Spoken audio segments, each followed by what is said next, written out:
Welcome back, everyone. We will continue with our lecture. So far, we have been spending a lot of time with Thomas Andrews and his experiment on carbon dioxide, right?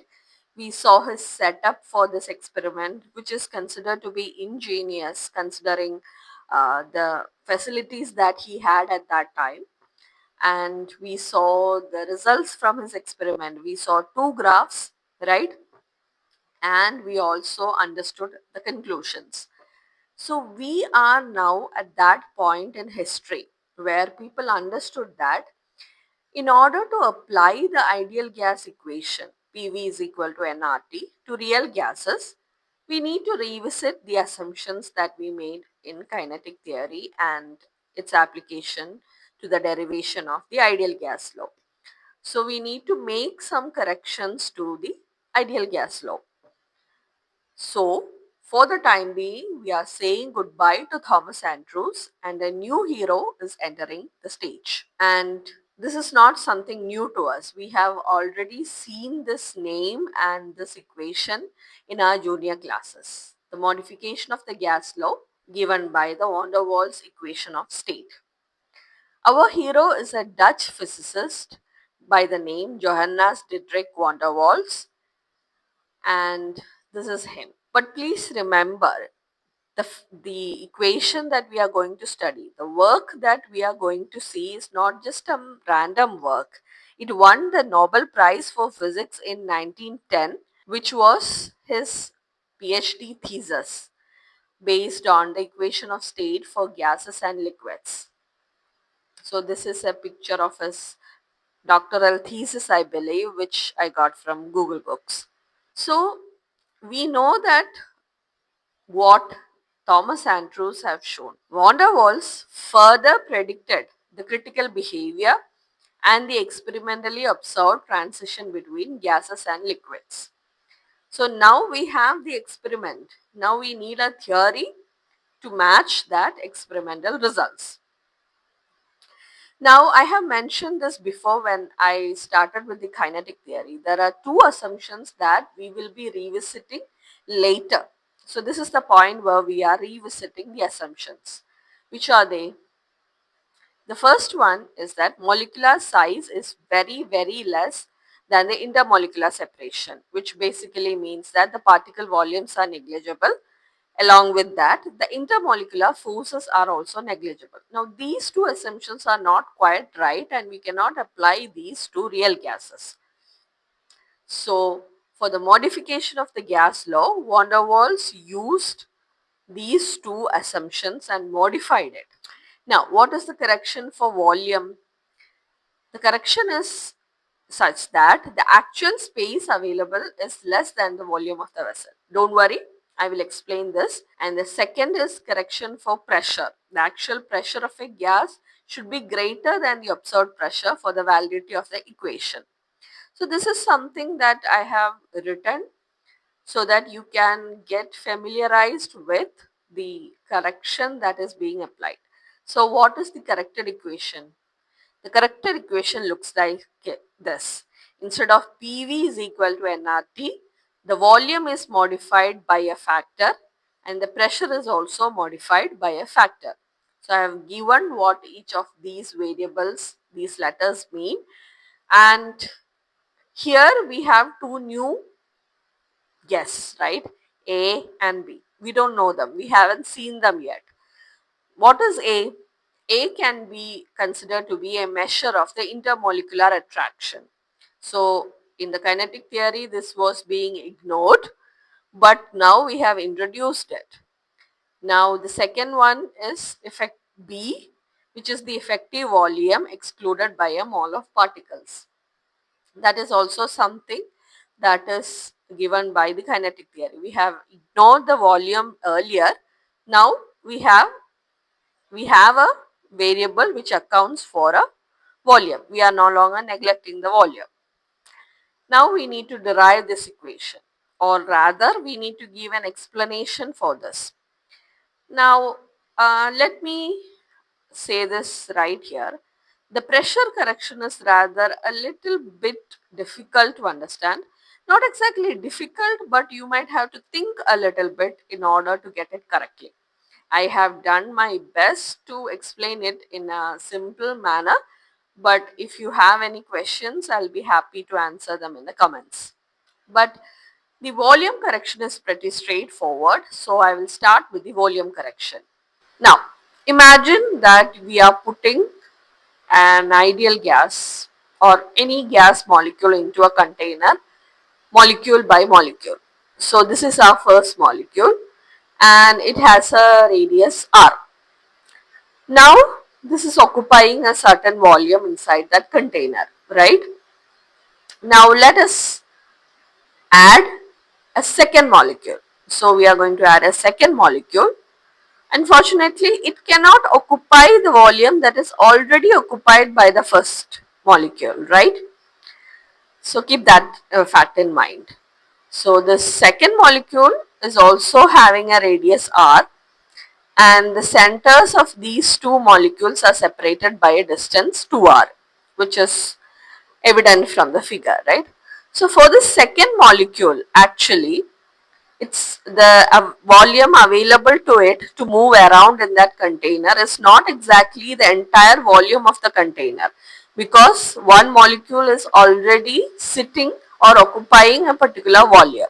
So it can, the second molecule can move around in a volume which is excluded by the first molecule.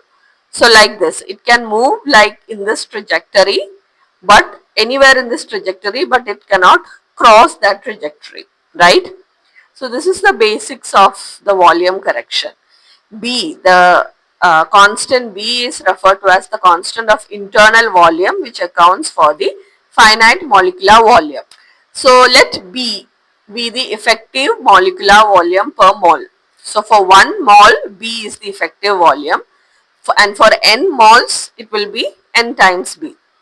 Now, the text in Brijlal and Subramaniam has a much detailed derivation of this, which uses algebra and certain summation series, which is good, which is very simple to understand as well. I will keep that as a separate explanation if anybody wants it, but I think this should suffice as a very simple explanation. So if B is the effective molecular volume per mole, then for n moles the total volume is Nb, and the effective volume is the volume of the container reduced by this excluded volume of the particles themselves, and therefore V becomes V minus Nb. So that is our correction for volume. Now what could be the value of B?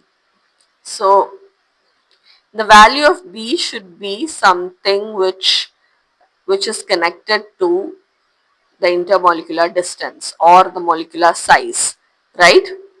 Anyway, we will see the value of B later.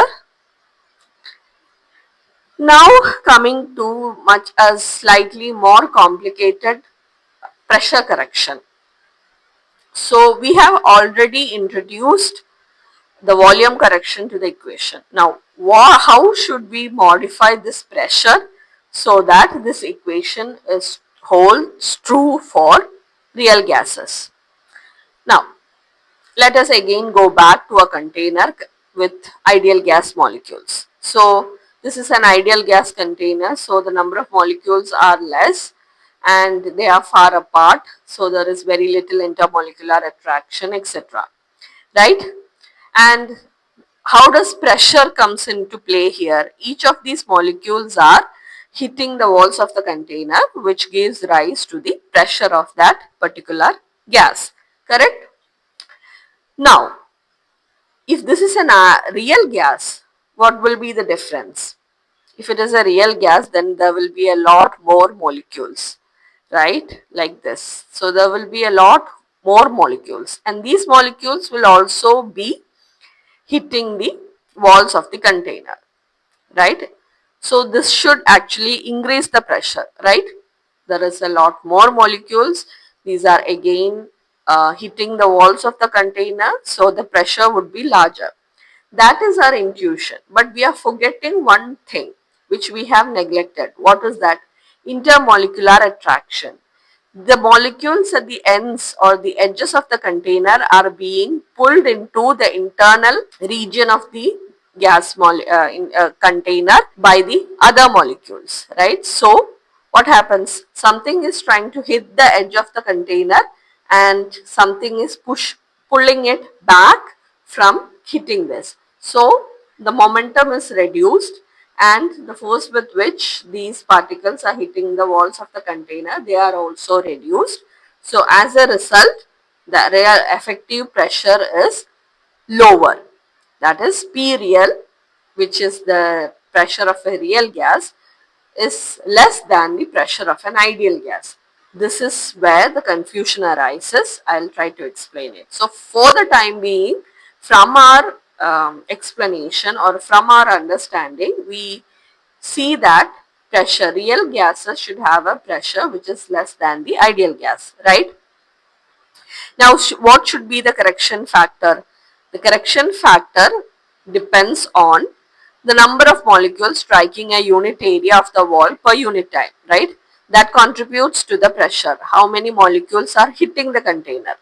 Now, what is this proportional to? It is proportional to the number of molecules inside the container, right? If the number of molecules increase, then the number of molecules at the edge of the container also increases and hence the pressure will also be affected. So it's proportional to N by V.